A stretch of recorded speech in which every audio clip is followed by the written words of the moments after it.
أهلا بيكم في قناة مراجعة أفلام ومسلسلات القناة اللي هتلاقوا فيها كل التحليلات والمراجعات لأهم الأعمال الدرامية والسينمائية.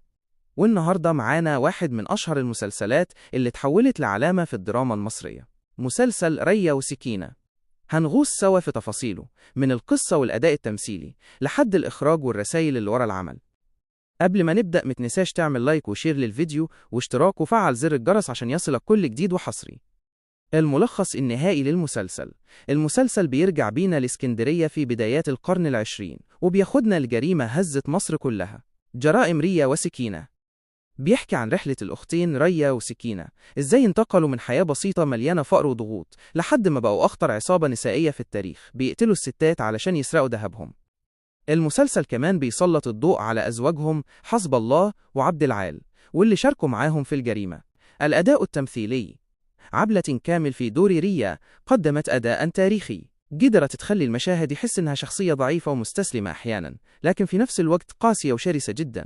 سمية الخشاب في دور سكينة كانت مفاجأة وقتها، كاركتر لامع، دم خفيف بس مليان غموض. السيناريو والإخراج: المؤلف محمود البزاوي قدر يوازن بين الدراما والجريمة بشكل ممتاز. المخرج جمال عبد الحميد قدم رؤية بصرية قوية جدا، من ديكورات وإضاءة وملابس إعادتنا لجو الإسكندرية زمان.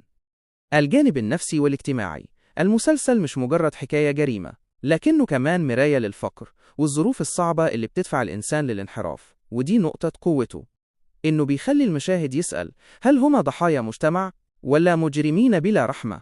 التقييم: الأداء التمثيلي 5 أخماس. الإخراج والسيناريو 4.5 أخماس. الواقعية والتأثير 5 أخماس. الخاتمة: في النهاية، ريا وسكينة مش مجرد مسلسل جريمة، لكنه رحلة في أعماق النفس البشرية وصراع ما بين الفقر والطمع والشر. ولو لسه ما شفتوش أو عاوز تعيش تجربة درامية قوية، المسلسل ده لازم يكون على قائمتك. ولو عجبك الفيديو ما تنساش تعمل لايك وتشترك في القناة عشان يوصلك كل جديد من قناة مراجعة أفلام ومسلسلات.